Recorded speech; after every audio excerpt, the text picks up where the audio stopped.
ನನ್ನ ಆತ್ಮೀಯ ಸ್ನೇಹಿತರಾದ ನಿಮ್ಮೆಲ್ಲರಿಗೂ ಯೇಸುವಿನ ಅತಿ ಪರಿಶುದ್ಧವಾದ ಹೆಸರಿನಲ್ಲಿ ವಂದಿಸುತ್ತೇನೆ. ನಿಮ್ಮೆಲ್ಲರಿಗೂ ನನ್ನ ಬೈಬಲ್ ನೀತಿ ಕಥೆಗಳು ಕನ್ನಡ ಚಾನಲ್ಗೆ ಸ್ವಾಗತ. ಇವು ಬದುಕನ್ನು ಬದಲಾಯಿಸುವ ಕಥೆಗಳು, ನಂಬಿಕೆಯ ಪಾಠಗಳು.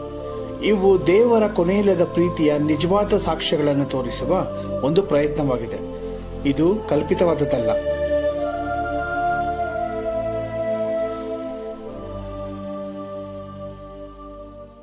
ಇದು ಪೇತ್ರನು ಹುಟ್ಟುಕುಂಟನಾಗಿದ್ದ ವ್ಯಕ್ತಿಯನ್ನು ಗುಣಪಡಿಸಿದ ಕತೆ. ಒಂದು ದಿನ ಪೇತ್ರನು ಮತ್ತು ಯೋಹಾನನು ಮಧ್ಯಾಹ್ನದ ಪ್ರಾರ್ಥನೆಗಾಗಿ ಮಂದಿರಕ್ಕೆ ಹೋಗುತ್ತಿರುವಾಗ ಅವರು ಸುಂದರ ದ್ವಾರ ಎಂಬ ಪ್ರಸಿದ್ಧ ಪ್ರವೇಶದ ಬಳಿ ಭಿಕ್ಷೆ ಬೇಡುವ ಒಬ್ಬ ವ್ಯಕ್ತಿಯನ್ನು ನೋಡಿದರು. ಅವನು ಹುಟ್ಟಿನಿಂದಲೂ ನಡೆಯಲಾಗದವನಾಗಿದ್ದು ಪ್ರತಿದಿನವೂ ಭಿಕ್ಷೆ ಬೇಡುವುದಕ್ಕಾಗಿ ಅಲ್ಲಿ ಕೂರುತ್ತಿದ್ದನು. ಪೇತ್ರನು ಅವನನ್ನು ದೃಷ್ಟಿಸಿ ನೋಡಿ, ನಮ್ಮನ್ನು ನೋಡು ಅಂದನು. ಆ ವ್ಯಕ್ತಿ ಅವರಿಂದ ಏನಾದರೂ ಭಿಕ್ಷೆ ಸಿಗಬಹುದೆಂದು ಆಸೆಯಿಂದ ಅವರನ್ನು ಲಕ್ಷ್ಯವಿಟ್ಟು ನೋಡಿದನು. ಆಗ ಪೇತ್ರನು, ನಿನಗೆ ಕೊಡಲು ಬೆಳ್ಳಿ ಬಂಗಾರವಂತೂ ನನ್ನಲ್ಲಿಲ್ಲ, ನನ್ನಲ್ಲಿರುವುದನ್ನು ನಿನಗೆ ಕೊಡುತ್ತೇನೆ. ನಜರೇತಿನ ಯೇಸು ಕ್ರಿಸ್ತನ ಹೆಸರಿನಲ್ಲಿ ಎದ್ದು ನಡೆದಾಡು ಎಂದು ಹೇಳಿ ಅವನನ್ನು ಬಲಗೈ ಹಿಡಿದು ಎತ್ತಿದನು. ಪೇತ್ರನು ಆ ವ್ಯಕ್ತಿಯ ಕೈ ಹಿಡಿದು ಎಳೆದಾಗ ಅವನ ಕಾಲುಗಳಿಗೆ ಮತ್ತು ಹರಡುಗಳಿಗೆ ಬಲ ಬಂತು. ಅವನು ಹಿಮ್ಮುಖವಾಗಿ ಎದ್ದು ನಿಂತು ನಡೆಯತೊಡಗಿದನು. ಅವನು ಸಂತೋಷದಲ್ಲಿ ಜಿಗಿಯುತ್ತಾ ನಡೆಯುತ್ತಾ ಪೇತ್ರ ಮತ್ತು ಯೋಹಾನರ ಜೊತೆಗೆ ದೇವಾಲಯದೊಳಗೆ ಹೋಗಿ ದೇವರನ್ನು ಕೊಂಡಾಡಿದನು.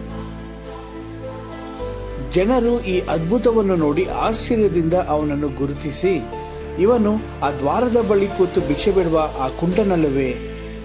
ಮತ್ತು ಈ ಸಂಗತಿ ಪೂರ್ತಿ ಪಟ್ಟಣದಲ್ಲಿ ದೇವರ ಶಕ್ತಿಯ ಕುರಿತು ಹರಡಿತು.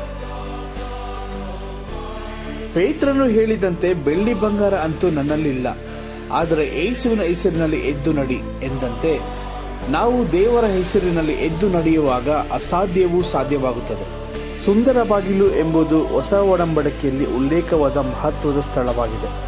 ಇದು ಕ್ರಿಸ್ತ ಶಕದ 70ನೇ ಇಸವಿಯಲ್ಲಿ ರೋಮನರಿಂದ ಯೆರೂಸಲೇಮ್ ದೇವಾಲಯವನ್ನು ನಾಶ ಮಾಡುವ ಮೊದಲು ದೇವಾಲಯದ ಬಾಗಿಲುಗಳಲ್ಲಿ ಒಂದಾಗಿತ್ತು. ವಿಶೇಷವಾಗಿ ಅಪೊಸ್ತಲರ ಕೃತ್ಯಗಳ 3ನೇ ಅಧ್ಯಾಯದಲ್ಲಿ ಇದನ್ನು ಸುಂದರ ದ್ವಾರ ಎಂದು ಕರೆಯಲಾಗಿದೆ. ಈ ಬಾಗಿಲು ದೇವಾಲಯದ ಪರ್ವತದ ಪೂರ್ವ ಭಾಗದಲ್ಲಿ ಒಲಿವು ಬೆಟ್ಟದ ವಿರುದ್ಧವಾಗಿತ್ತು. ಇಂದು ಇದನ್ನು ಪೂರ್ವ ಬಾಗಿಲು, ಈಸ್ಟರ್ನ್ ಗೇಟ್ ಎಂದು ಕರೆಯಲಾಗುತ್ತದೆ, ಹಾಗೂ ಸುವರ್ಣ ಬಾಗಿಲು ಅಥವಾ ಶಾಶ್ವತ ಜೀವದ ಬಾಗಿಲು ಎಂದು ಹೇಳಲಾಗುತ್ತದೆ.